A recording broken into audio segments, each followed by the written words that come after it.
Expected, Joe Burrow among them. The Bayou Bengal looking to join Billy Cannon as the only Heisman winners in LSU history.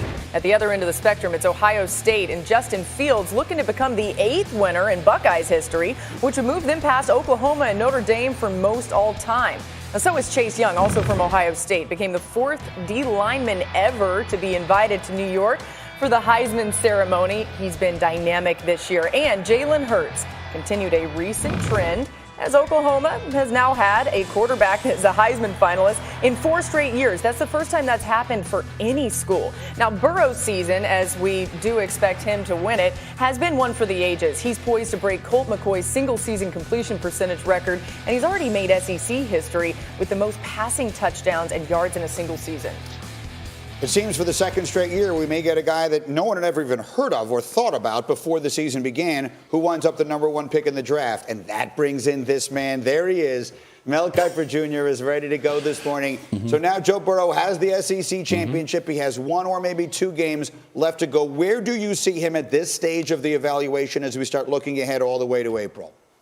Greeny is a clear-cut #1 pick overall, and that's because of the great year he had on the heels of a so-so fourth-year junior season. That's why he was kind of off the radar as far as the first round is concerned, maybe even the second round with a lot of people going into the year. And it's the 3rd straight year we have had a guy come out of relatively nowhere in terms of the first-round discussion in Baker Mayfield, Kyler Murray, and now Joe Burrow. Think about last year, Greeny. 57% or less in 8 games. He was at 45% in 2 games completion percentage. Okay, this year, he's been over 71% in every game. He's been at 78% or more, 79% or more in 6 games. Okay, last year he had 0 games of that. So it is a huge difference from 57% and change to 78%, from 16 touchdown passes to 48.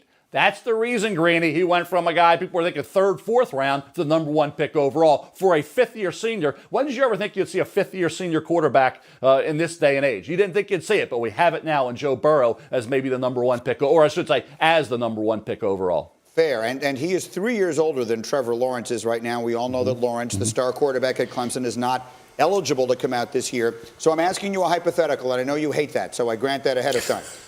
But if those 2 guys were both coming out, Burrow and Lawrence, what is your best guess as to which one of them would go first?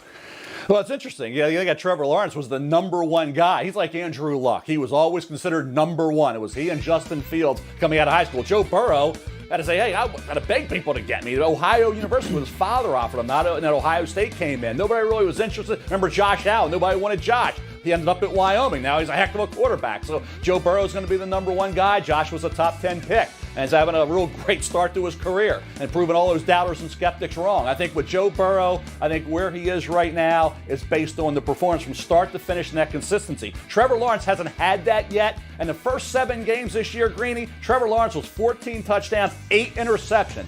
Last 6 games, 20 touchdowns, 0 interceptions, okay? And his completion percentage this year is better than it was last year. So I think when you look at Trevor Lawrence, next year, he's going to be in line to be the #1 pick overall. If you said they were both available this year, you go by the guy. I would go with that guy who's been under the microscope and has played the much tougher schedule. I would go with Joe Burrow. But we'll see. We got Ohio State coming up with Clemson. Then we probably have LSU. It'll be the first time we've seen Trevor Lawrence go up against big-time teams. We've seen Joe Burrow do it and been phenomenal. We haven't seen Trevor Lawrence do it yet this year. Saw it last year. We haven't seen it this year. That's why right now, if you had said to me, answer the question, I would go with Joe Burrow. I could do this all day long. So let me ask you one more. I want to ask you about Chase Young, because Laura just mentioned he's invited to New York, and most people talk about him as the best player in college football. We all understand the value of the quarterback. But we've seen guys go #1 as pass rushers, Jadeveon Clowney, Myles Garrett. Is Chase Young that kind of good? Yeah, and his numbers compared to Clowney and also Myles Garrett are pretty equal. You think about the sack numbers, he's a half behind Garrett. He's right where he's 6 ahead, 5.5 ahead of Clowney. Now tackles for loss, Clowney and Myles Garrett has a slight edge, maybe 6 over the final 3 years, all 3-year guys. But when you look at Chase Young, he's going to be the 2nd pick. I don't say probably, he will be the 2nd pick overall, and he will be expected to be everything Myles Garrett and Nick Bosa and Von Miller and Khalil Mack and Jadeveon Clowney have become, which is great pass rushers and dynamic presence on those defensive fronts. All right, let someone get that man a piece of pumpkin pie. Great to see you, Mel. We'll be talking a lot between now and the draft, obviously. And then we'll get to this, okay? We've seen these are some of the best prospects this year amongst teams that are not in the college football playoff. And we've seen numerous super high-end prospects sit out the final games of their collegiate careers. The names that jump to mind immediately: Christian McCaffrey got drafted high. Leonard Fournette got drafted even higher. That trend continued last year. Devin Bush, N'Keal Harry, Ed Oliver. All these guys wound up getting drafted high, and all the names on this screen are guys that we're going to wind up seeing getting drafted. So as we talk about sort of a new era in college football now, with the transfer portal that came up earlier this morning, this is another new piece of this. Yeah. So I'm curious, if you, Desmond Howard, who were the 4th pick in the draft once upon a time, Right. if you were playing in a bowl game that was not for a championship, Yeah. do you think you would have played? Today, no. I'm going to tell you why. Because my circumstances with my dad, it was just me and my dad after my parents' divorce. It was just the two of us. And I had to work with him one summer. He worked really, really tough job. His tool and die in the factory. And I did that summer. I realized that how much my dad put into work and just to provide for me. And I wanted to remove him from those circumstances. So I would have not played in the bowl game. If I've gone this far, and I know I'm projected to be a top 10 pick, I'm not going to take that risk at this point because now the books have been opened. I know how much everyone's making off of our labor. We're the workhorses. And now I have an opportunity to take my father out of that situation and set us up financially for some sort of security for the rest of our lives. I would not have taken that risk because of my situation. And Dylan McCaffrey did the same thing too. Yeah, it's interesting because I think when this is probably the bowl game I would not have played in. This is the Gator Bowl.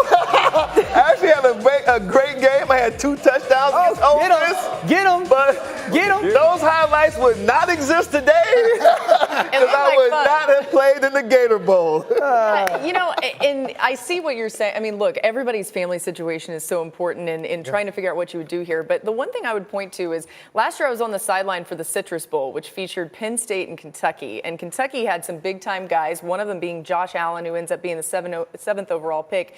And it was really important for him and Benny Snell to play in that game. And they said no matter what, they want to play in the game.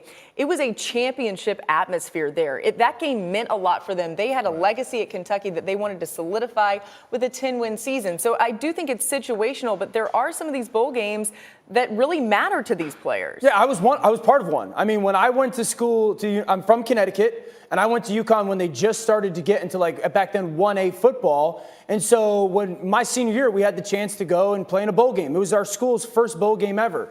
You couldn't have given me any amount of money not to play in this bowl game. Dan. Yeah, rolling out to the right. Dual athlete. A dime. I was kind of the first quarterback. Ball placement right there, so the defender couldn't get it. Real low. Exit.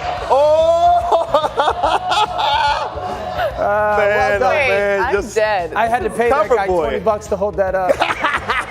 Cover boy. Listen, but I would have played in the bowl game because, to Laura's point, I went to UConn to put UConn football on the map and to go take them to the first bowl game.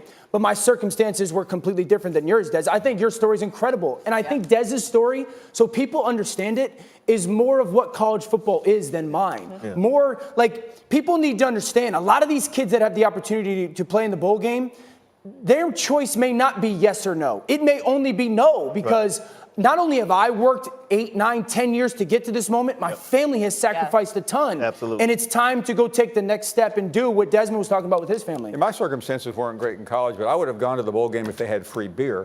But I completely agree. I mean, unless it's a special circumstance, Laura, the Kentucky situation last year was interesting. No big-time first-round player, if he's not playing in a national championship or a semifinal, maybe the Rose Bowl is going to go. Look, these games just don't have the value anymore they used to. It's worth pointing out 2 things. One, the NFL doesn't care, right? So that's a big piece of this. Not one player is dropping because they didn't play in these games. Right. And the other piece of it that I think is worth pointing out is this applies to a very small number of players. True. Most of them need that game, right? Absolutely. They want another game of tape against good competition. No, you're exactly right. Yeah, so they need it. And I also think it's Jalen Smith, You know, and obviously he overcome it. Nick Bosa, there's some data of he didn't play. One guy benefit. You know, there's some proof of injury being a part of it as well. You put UConn on the map. Was that in disappearing ink? Because I don't see Oh, it. stop it. We're Roll the bridge. A great night for Eli. His family's there. He started off really fast. This slant route, watch the ball placement on the back shoulder. Okay, that allows Slayton to spin out of that tackle. It's thrown there on purpose, and the Giants score early. Giants up 7-0, and the Manning family is excited. And the Eagles will be dealing with the last thing they need: more injuries. Alshon Jeffrey and Lane Johnson. They went into this game with 3 receivers. Alshon Jeffrey goes down, and then Lane Johnson is the big one. This is a totally different football team when Lane Johnson is on the field. And at this point, I'm thinking there's no way that the Eagles could win this game with all these injuries. So we will see Eli Manning right before the half finding Slayton again. What a half for Eli Manning. It's terrible coverage. I mean, they're double teaming him, both the corner and the safety. Slayton splits them, and it's a really good job by Eli seeing the safety go to one side of the field, coming back to the other side of the field for Slayton. The Giants jump up early, and I'm going, we're never going to hear about Daniel Jones again. 7